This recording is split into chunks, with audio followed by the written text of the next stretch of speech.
بسم اللہ الرحمن الرحیم۔ السلام علیکم ناظرین، اس ویڈیو میں ہم آپ کو بتائیں گے کہ حضرت عائشہ رضی اللہ تعالی عنہ حضرت علی رضی اللہ تعالی عنہ سے ساری زندگی کیوں ناراض رہی۔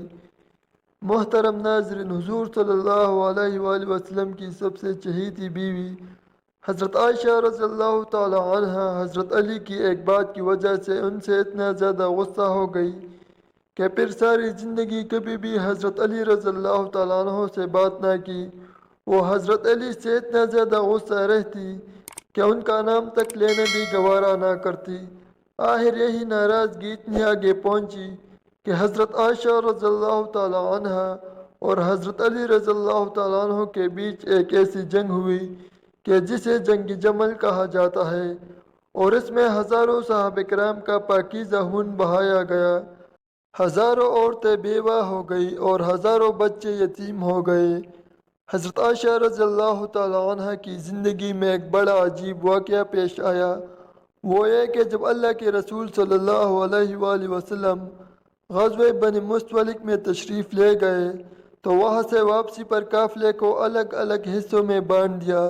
اب جس قافلے کے لوگ جیسے جیسے تیار ہوتے رہتے تو چلتے رہتے تھے، سینکڑوں بلکہ ہزاروں اونٹ ہوا کرتے تھے، چلتے ہوئے بھی گھنٹوں لگا کرتے تھے۔ حضرت عائشہ رضی اللہ تعالی عنہ نے سوچا کہ قافلے کو تو جانا ہی ہے، اس لیے پتہ نہیں ابھی کتنا وقت لگے گا، کیوں نہ میں قضاء حاجت وغیرہ سے فارغ ہو جاؤں۔ اس وقت حاجت کے لیے کھیتوں میں جایا کرتے تھے، لہٰذا آپ رضی اللہ تعالی عنہ دور چلی گئی تاکہ فراغت حاصل کر سکے۔ جب فارغ ہو کر واپس آئی تو اپنے ہودج میں بیٹھنا تھا کہ جس کو سواری کے اوپر رکھا جاتا ہے۔ اتنے میں حضرت عائشہ نے محسوس کیا کہ میں نے گلے میں ایک ہار پہنا ہوا تھا، وہ کہے ٹوٹ کر گر گیا ہے۔ سوچا کہ ابھی تو روانہ ہونے میں وقت لگے گا، اس لیے میں جا کر ہار تلاش کر لیتی ہوں۔ آپ رضی اللہ تعالی عنہ ہار تلاش کرنے واپس اسی کھیت کی طرف گئی۔ پیچھے صحابہ کرام نے سوچا کہ حضرت عائشہ رضی اللہ تعالی عنہ واپس تو آ ہی گئی تھی، لہٰذا ہودج میں بیٹھ بھی گئی ہوگی، اس لیے 4-5 آدمیوں نے ہودج کو اٹھا کر اونٹ پر سوار کر دیا۔ حضرت عائشہ رضی اللہ تعالی عنہ عمر میں کم تھی اور وزن بھی کم تھا۔ 4-5 آدمی اٹھانے والے تھے تو ان کو بھی پتہ نہ چلا کہ آپ اندر بیٹھی ہے یا نہیں۔ اب قافلے کے لوگ تو وہاں سے چلے گئے۔ جب حضرت عائشہ رضی اللہ تعالی عنہ واپس آئی تو دیکھا کہ وہ جگہ خالی پڑی ہے اور قافلہ جا چکا ہے، تو حضرت عائشہ رضی اللہ تعالی عنہ بہت پریشان ہوئی، لیکن دوسری طرف آپ کو اطمینان بھی تھا کہ جب آپ صلی اللہ علیہ وآلہ وسلم کو پتہ چلے گا کہ میں پیچھے چھوٹ گئی ہوں تو کسی نہ کسی کو ضرور بھیجیں گے، اس لیے آپ رضی اللہ تعالیٰ عنہ وہاں پر بیٹھ گئی۔ تھوڑی دیر بعد آپ رضی اللہ تعالیٰ عنہ پر نیند غالب آ گئی تو آپ نے اپنے اوپر چادر ڈال لی اور سو گئی۔ حضور صلی اللہ علیہ وسلم کی عادت تھی کہ صحابہ کرام میں سے کسی ایک صحابی کو حکم دیا جاتا تھا کہ جب سارا قافلہ کسی جگہ سے چلا جائے تو اگر رات کا وقت ہو تو صبح کے وقت وہ صحابی وہاں آ کر دیکھے کہ کہیں کوئی چیز چھوٹ تو نہیں گئی۔ لہٰذا ایک بدری صحابی حضرت صفوان رضی اللہ تعالیٰ عنہ کو حضور صلی اللہ علیہ وآلہ وسلم نے اس کام پر لگایا تھا، تو وہ صحابی جب اس جگہ پر آئے تو کسی کو وہاں لیٹا ہوا پایا۔ قریب آئے تو انہوں نے پہچان لیا کہ یہ تو حضور صلی اللہ علیہ وسلم کی بیوی حضرت عائشہ ہے، تو انہوں نے اونچی آواز میں انا للہ و انا الیہ راجعون پڑھا۔ صحابی کی آواز سن کر حضرت عائشہ رضی اللہ تعالیٰ عنہ کی آنکھ کھلی تو اپنے چادر سے اپنے آپ کو پوری طرح ڈھانپ لیا۔ ان صحابی نے آپ کے لیے اپنے اونٹ کو بٹھایا تو آپ رضی اللہ تعالیٰ عنہ اونٹ پر سوار ہو گئی۔ ان صحابی نے اونٹ کی رسی پکڑی اور چل پڑے، یہاں تک کہ جب وہ اس قافلے کے پاس پہنچے تو قافلے میں جو منافق لوگ موجود تھے تو انہوں نے جب ایسا دیکھے تو کہنے لگے کہ اس میں تو کچھ نہ کچھ بات ہوئی ہوگی۔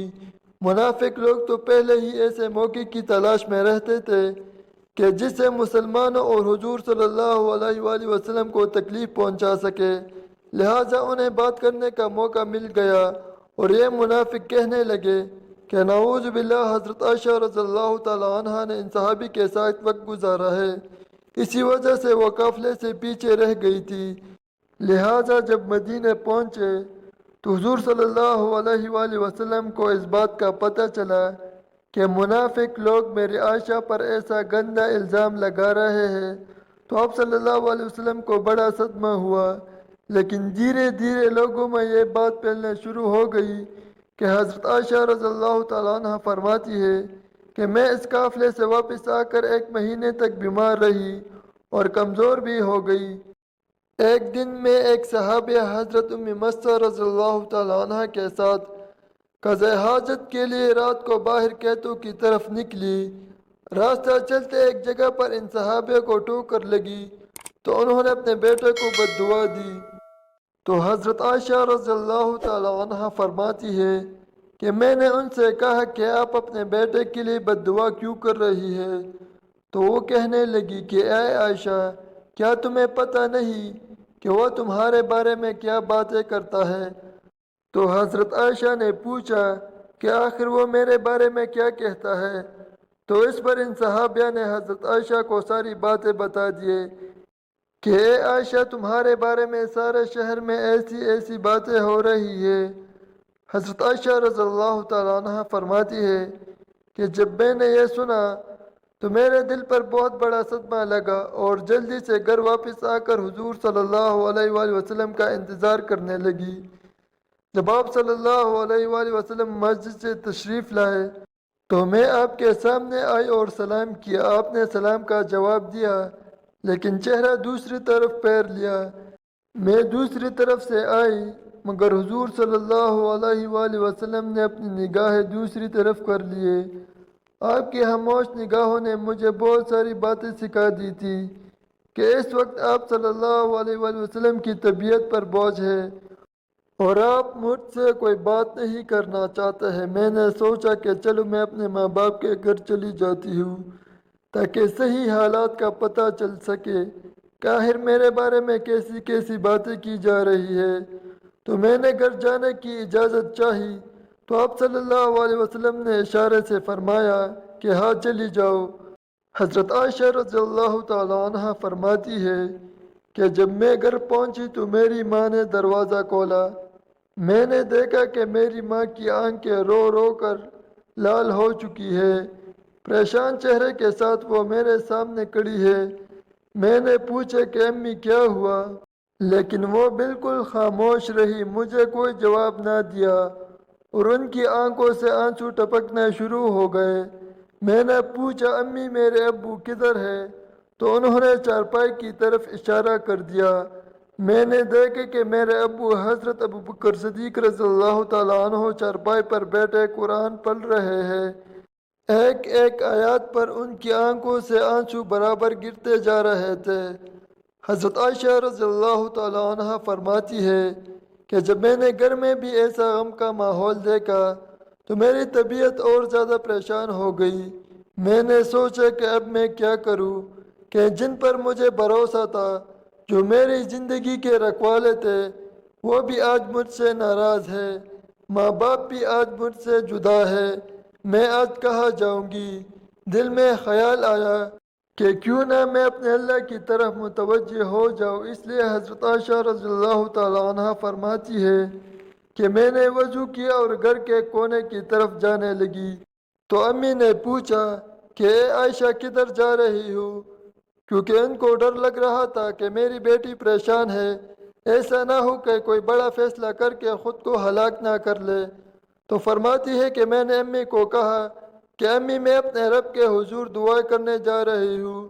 حضرت عائشہ رضی اللہ تعالیٰ عنہ فرماتی ہے کہ میں نے مصلی بچھایا اور سجدے میں سر رکھ کر دعائیں مانگنے شروع کر دی کہ اے پروردگار، اے فریادوں کی فریاد سننے والے، اللہ تیرے مقبول بندوں پر بھی جب کوئی ایسا وقت آیا تو اے اللہ تو نے ہی ان کی مدد فرمائی۔ اے اللہ یوسف علیہ السلام پر الزام لگایا گیا تھا تو آپ نے بچے سے گواہی دلا کر انہیں بچایا۔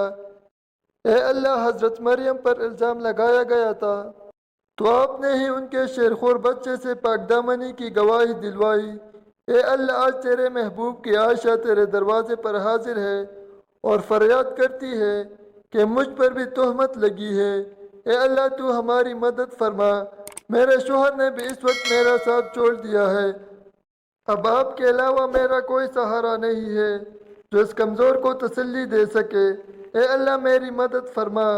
حضرت عائشہ رضی اللہ تعالیٰ عنہ رو رو کر دعائیں کر رہی تھی، ادھر دعائیں مانگی جا رہی تھی اور ادھر حضور صلی اللہ علیہ وآلہ وسلم نے مسجد نبوی میں ایک مجلس مشاورت قائم کی ہوئی تھی کہ جس میں حضرت عائشہ رضی اللہ تعالیٰ عنہ کے والد حضرت ابو بکر رضی اللہ تعالیٰ عنہ کے علاوہ باقی سارے بڑے بڑے صحابہ کرام موجود تھے۔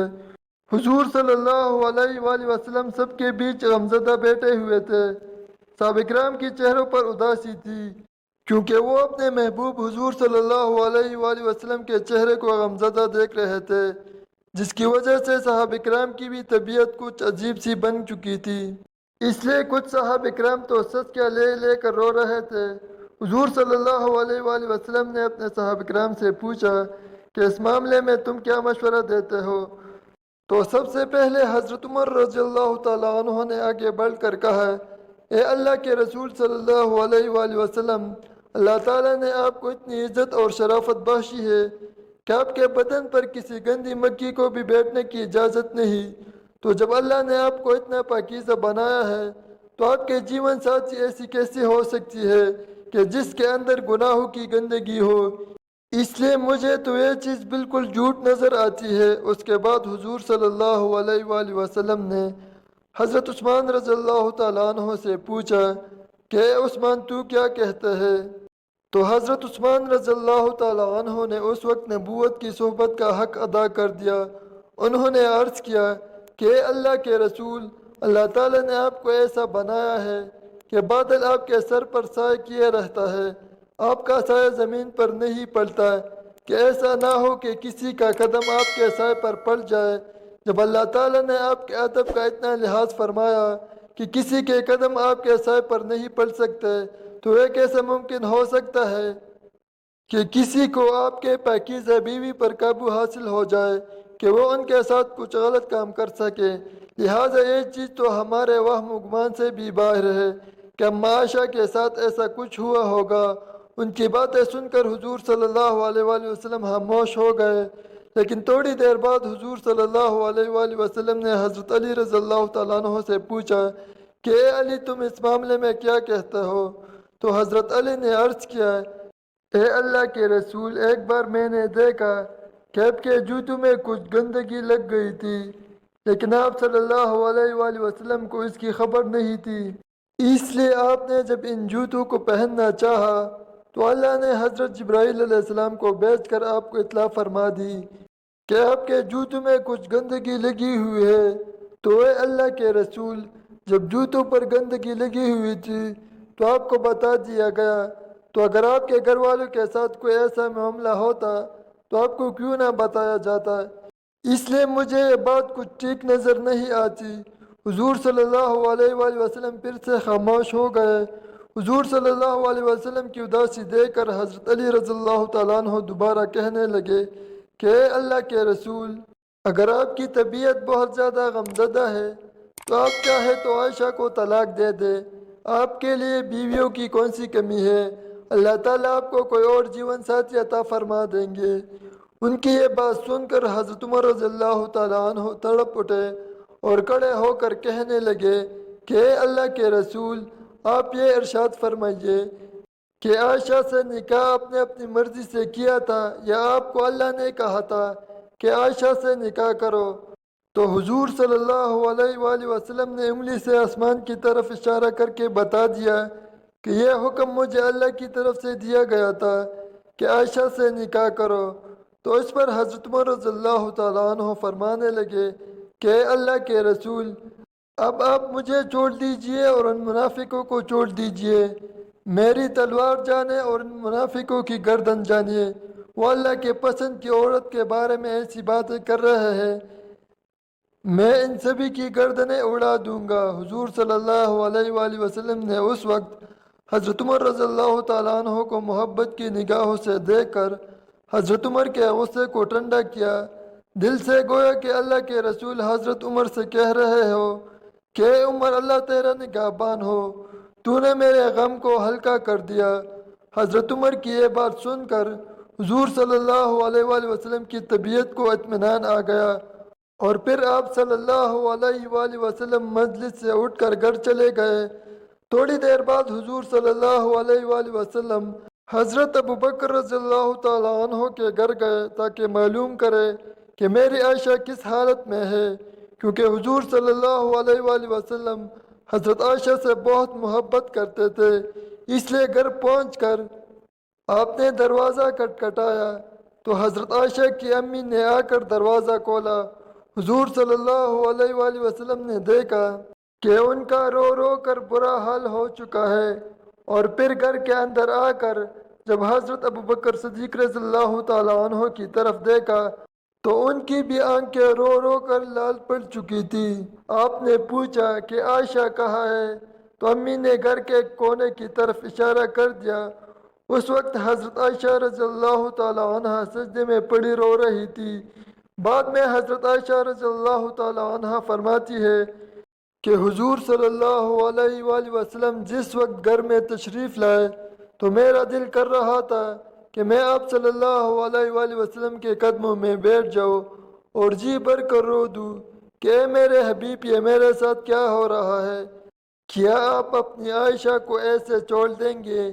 مگر میرے دل نے کہا کہ اے عائشہ، تو نے اپنے رب کے سامنے اپنی فریاد بیان کر لی ہے، اس لیے اب اپنے رب ہی سے مانگو، تیرا رب ہی تیرا نگہبان ہوگا۔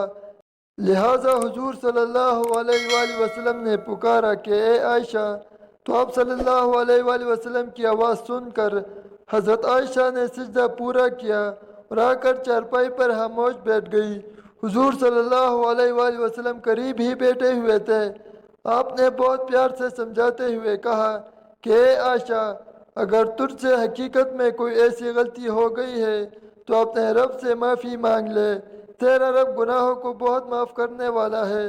تو حضرت عائشہ رضی اللہ تعالیٰ عنہ فرماتی ہے کہ اس وقت تک تو میں صبر کے ساتھ بیٹھی رہی، لیکن جب آپ صلی اللہ علیہ وآلہ وسلم سے یہ بات سنی تو میری برداشت کے باندھ ٹوٹ گئے اور میری آنکھوں سے آنسو بہنے لگے۔ میں بیٹی رو رہی مگر خاموش تھی۔ آخر روتے ہوئے میں نے کہا کہ اے اللہ کے رسول، میں وہی بات کہوں گی جو یوسف علیہ السلام کے والد حضرت یعقوب علیہ السلام نے کہی تھی کہ میں اپنا درد صرف اپنے رب سے بیان کرتی ہوں، کیونکہ اے اللہ کے رسول، آج اگر میں کہوں گی کہ میں نے ایسا غلط کام نہیں کیا ہے تو آپ لوگ میری بات نہیں مانو گے، اور اگر کہہ دوں گی کہ میں نے ایسا کام کیا ہے تو آپ لوگ فوراً میری یہ والی بات مان جائیں گے۔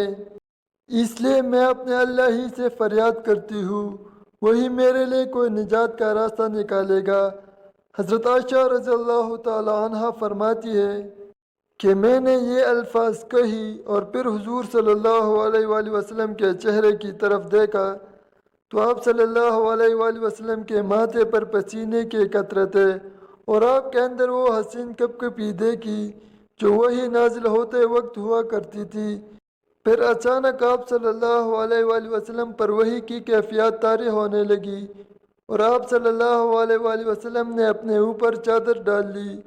حضرت عائشہ رضی اللہ تعالیٰ عنہ فرماتی ہے کہ میں آرام سے بیٹھی تھی، دل میں خیال آ رہا تھا کہ اللہ تعالیٰ آپ صلی اللہ علیہ وآلہ وسلم کو خبر کر دیں گے، یہ نیند میں کوئی خواب دکھا دیں گے کہ میں بے گناہ ہوں۔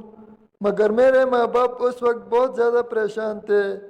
میں نے اپنے والد کو دیکھا کہ وہ تڑپ رہے تھے کہ وہی نازل ہو رہی ہے، پتہ نہیں میری بیٹی کی قسمت کا کیا فیصلہ ہوگا۔ والد کی آنکھوں میں بھی آنسو تھے اور امی بھی رو رہی تھی۔ تھوڑی دیر بعد حضور صلی اللہ علیہ وآلہ وسلم نے چہرے سے کپڑا ہٹایا تو آپ صلی اللہ علیہ وآلہ وسلم کا چہرہ 14ویں رات کے چاند کی طرح چمک رہا تھا۔ حضرت عائشہ رضی اللہ تعالیٰ عنہ فرماتی ہے کہ اس وقت جب میں نے آپ کے چہرے پر خوشی کے آثار دیکھے تو میں سمجھ گئی کہ اللہ تعالیٰ نے میری بارات نازل فرما دی ہے۔ حضور صلی اللہ علیہ وآلہ وسلم نے ارشاد فرمایا کہ اے عائشہ، مبارک ہو، اللہ کا کلام آیا ہے کہ تو بالکل بے گناہ ہے۔ حضرت عائشہ رضی اللہ تعالی عنہ فرماتی ہے کہ اس وقت میری امی کہنے لگی کہ اے عائشہ اٹھو اور حضور صلی اللہ علیہ وآلہ وسلم کا شکریہ ادا کرو، لیکن حضرت عائشہ رضی اللہ تعالیٰ عنہ فرمانے لگی کہ اس وقت میری توجہ صرف اور صرف اللہ کی طرف تھی، تو میں نے کہا کہ میں کسی کا بھی شکریہ ادا نہیں کروں گی، بلکہ میں تو اپنے اللہ کا شکریہ ادا کروں گی، اسی نے تو آج مجھے بچایا ہے، آپ سب لوگوں نے تو مجھے چھوڑ دیا تھا۔ اللہ نے حضرت عائشہ رضی اللہ تعالی عنہ کی پاک دامنی میں پوری 18 آیات نازل فرمائی۔ یہی نہیں کہ صرف حضرت عائشہ رضی اللہ تعالی عنہ کو بے گناہ فرمایا، بلکہ اللہ نے حضرت عائشہ رضی اللہ تعالی عنہ سے فرمایا کہ اے عائشہ تمہیں اتنے دنوں تک جو تکلیفوں میں رہنا پڑا، اس کے بدلے میں تمہارے لیے مغفرت اور بڑے اجر کا وعدہ کرتا ہوں۔ ناظرین، اس کے بعد حضرت عائشہ رضی اللہ تعالی عنہ پھر سے حضور صلی اللہ علیہ وآلہ وسلم کے گھر میں آ کر رہنے لگی، لیکن حضرت عائشہ رضی اللہ تعالی عنہ کو ساری زندگی حضرت علی سے ایک شکایت رہی، کیونکہ جس وقت مسجد میں حضور صلی اللہ علیہ وآلہ وسلم نے سبھی صحابہ کرام کو جمع کر کے حضرت عائشہ کے بارے میں مشورہ لیا تھا، تو سبھی بڑے بڑے صحابہ کرام نے حضرت عائشہ رضی اللہ تعالی عنہ کی پاک دامنی کی گواہی دی تھی، اور آخر میں حضرت علی نے بھی حضرت عائشہ رضی اللہ تعالی عنہ کی پاک دامنی کی گواہی دی تھی۔ لیکن جب حضرت علی رضی اللہ تعالی عنہ نے حضور صلی اللہ علیہ وآلہ وسلم کو بہت زیادہ اداس دیکھا تو یہ بات بھی کہہ دی کہ اے اللہ کے رسول، اگر آپ کو عائشہ پر شک ہے تو آپ عائشہ کو طلاق دے دیں، ان کی جگہ آپ کسی دوسری لڑکی سے شادی کر لے۔ تو یہ بات جب حضرت عائشہ کو پہنچی کہ انہوں نے حضور صلی اللہ علیہ وآلہ وسلم کو مجھے طلاق دینے کا مشورہ دیا ہے، تو حضرت عائشہ پھر حضرت علی سے اتنا زیادہ غصہ ہو گئی کہ ساری زندگی کبھی بھی ان سے بات نہ کی۔ ناظرین، یہ تھی آج کی ہماری ویڈیو۔ اس طرح مزید اسلامی ویڈیوز کے لیے ہمارے چینل کو ضرور سبسکرائب کریں۔ شکریہ۔